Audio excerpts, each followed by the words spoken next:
บทลาวกลับมาเงียบเหงาอีกแล้วพี่น้องอันนี้ก็เป็นบรรยากาศในหมู่บ้านเฮาเนาะมื้อนี้เฮาก็สิเดินทางไปรับเอาของฝากมาจากประเทศไทยพี่น้องพอดีเอื้อยหรือว่าพี่สาวนี่ฝากของมาให้เนาะเฮาก็เลยสิเดินทางไปเอาอีกหมู่บ้านหนึ่งพี่น้องก็มาถ่ายบรรยากาศให้พี่น้อง FC ได้เบิ่งในส้มเนาะก็คืออย่างที่เห็นพอสงกรานต์จบสิ้นลงกับบรรยากาศในหมู่บ้านหรือว่าตามชนบทต่างๆของไอ้ลาวนี่ก็เงียบเหงาพี่น้องเพราะว่าช่วงสงกรานต์เนาะวัยรุ่นหนุ่มสาวก็มากันค่อนข้างที่จะหลายพี่น้องแบบว่าเปิดตู้สนั่นหวันไหวแถวหมู่บ้านต่างๆนะแต่พอสงกรานต์จบลงก็คืออย่างที่พี่น้อง FC เห็นพี่น้องก็คือเก่าเนาะก็สิเหลือแต่เด็กน้อยผู้เฒ่าส่วนวัยรุ่นหนุ่มสาวก็สิออกจากบ้านไปหาเงินหาทองแหละพี่น้องเพราะว่าปัจจุบันนี้มันโลกเงินเนาะบ่มีเงินมันก็อยู่บ่ได้พี่น้องเงินก็คือทุกอย่างเนาะส่วนหลายก็สิไปทำงานอยู่ที่ประเทศไทยก็ขอบคุณประเทศไทยที่แบบว่าให้งานให้การทำพี่น้องคนลาวตามชนบทไปก็หลายคนก็ประสบความสำเร็จหลายคนเด้พี่น้องบางคนก็ได้บ้านได้รถเนาะก็ขึ้นอยู่กับคนนั้นพี่น้องว่าเฮาสิเก็บเงินจังไดเฮาสิประหยัดจังไดเฮาถึงสิได้ในสิ่งที่เฮาต้องการเนาะอันนี้ก็เป็นบรรยากาศวัดในหมู่บ้านเฮาเนาะช่วงเดือน6นี่สิมีบุญส่งท้ายลงไห้ลงนาพี่น้องสิมีบุญบั้งไฟเนาะเดี๋ยวเฮาก็สิได้มาถ่ายบรรยากาศให้พี่น้อง FC ได้เบิ่งได้ชมเนาะสบายดีพ่อแม่พี่น้องสวัสดีพ่อแม่พี่น้องทางฝั่งไทยนำครับผมมื้อนี้เฮาก็สิเดินทางไปรับเอาของพอดีเอื้อยผ่าของมาจากประเทศไทยไปเลยพี่น้องก็ไปอีกหมู่บ้านหนึ่งเนาะซึ่งก็สิถ่ายบรรยากาศให้พี่น้อง FC ได้เบิ่งแบบว่าระหว่างหมู่บ้านเชื่อมเส้นทางระหว่างเชื่อมต่อหากันไปสินะตามหมู่บ้านตามชนบทสปลาวพี่น้องพอดีในหมู่บ้านเฮาก็รถสายทางก็บ่ได้ขึ้นไปในตัวเมืองเนาะบ่ได้ขึ้นไปสวรรค์มื้อนี้เขาเจ้าแบบว่าเปลี่ยนกันขึ้นพี่น้องเปลี่ยนกันขึ้นไปในตัวเมืองเนาะรถสายทางก็ดิมื้อนี้อาจจะเป็นหมู่บ้านนี้มื้ออื่นอาจจะเป็นอีกหมู่บ้านนึงว่าซี่นะแล้วก็มื้อนี้เฮาก็สิเดินทางไปรับเอาสิ่งของเดี๋ยวไปเบิ่งบรรยากาศนำกันพี่น้องว่าช่วงนี้ก็บรรยากาศร้อนขนาดพี่น้องร้อนจัดเลยเนาะเดี๋ยวไปเบิ่งบรรยากาศนำกันไปกันเลยมื้อนี้เฮาก็สิเดินทางไปรับเอาของฝากมาจากประเทศไทยพี่น้องพอดีพี่สาวก็ฝากของมาให้เนาะหรือเอื้อยฝากของมาให้พี่น้องคลิปนี้ก็บ่มีหยังหลายเนาะก็มาถ่ายบรรยากาศให้พี่น้อง FC ได้เบิ่งได้ชมเนาะระหว่างแบบเส้นทางแบบเชื่อมต่อกันแบบว่าหมู่บ้านต่อหมู่บ้านจังซี่นะพี่น้องกาชนบทลาวก็กลับเข้ามาสู่ฤดูกาลเงียบเหงาอีกแล้วพี่น้องหลังจากที่สงกรานต์จบสิ้นลงเนาะก็คืออย่างที่เฮาว่าเอาแหละวัยรุ่นหนุ่มสาวก็สิได้ออกจากบ้านจากยังไปหาเงินหาทองพี่น้องเพราะว่ายุคปัจจุบันนี้มันยุคเงินเนาะทุกสิ่งทุกอย่างมันใช้เงินไปเบิดพี่น้องในความคิดเฮาส่วนตัวเฮาเนาะเฮาว่ายุคนี้เป็นยุคที่แบบว่าเป็นตาย้านเป็นยุคที่แบบน่ากลัวพี่น้องแบบ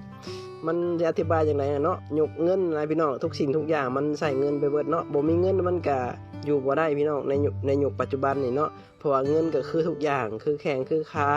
คือแบบทุกอย่างนะเพราะว่าเฮ็ดหยังถ้าเกิดว่าเฮาบ่มีเงินก็เฮาก็เฮ็ดบ่ได้พี่น้องเพราะว่าเงินก็ขับเคลื่อนให้เฮาต้องแบบว่าใช้ชีวิตหยังต่างๆว่าสิกะถ้าบ่มีเงินมันก็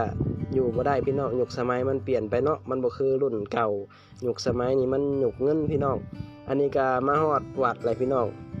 วันนี้ก็เดือน6นี่ก็สิมีบุญพี่น้องส่งท้ายลงไห้ลงนาเนาะเดือน6ว่าสินะเป็นบุญบั้งไฟพี่น้องก็ชีวิตคนชนบทก็บ่มีหยังหลายเนาะก็ยามเฮ็ดไร่เฮ็ดนาก็เฮ็ดไร่เฮ็ดนาพี่น้องยามเฮ็ดหัวเฮ็ดสวนก็เฮ็ดหัวเฮ็ดสวนก็สิประมาณนั้นแหละตอนนี้เฮาก็เดินทางมาฮอดบ้านเขากาดพี่น้องส่วนหลายชนบทเนาะ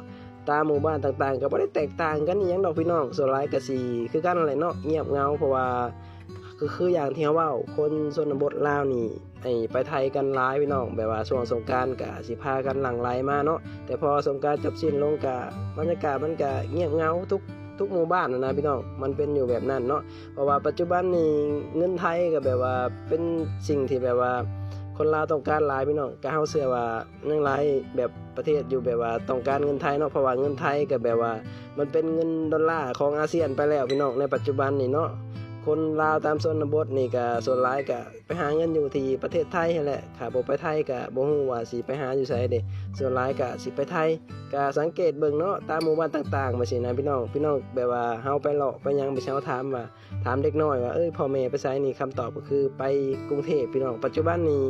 เขาบ่ได้ว่าประเทศไทยเด้พี่น้องเขาว่ากรุงเทพเนาะทุกวันนี้มันเป็นแบบว่า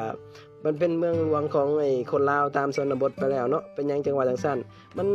ไปหลายพี่น้องคนลาวตามชนบทนี่ไปกันหลายเนาะเพราะว่าชนหลายมีแต่แบบไปกรุงเทพ ไปประเทศไทยสินะมันก็เลยกลายเป็นแบบว่าทุกวันนี้มันเหมือน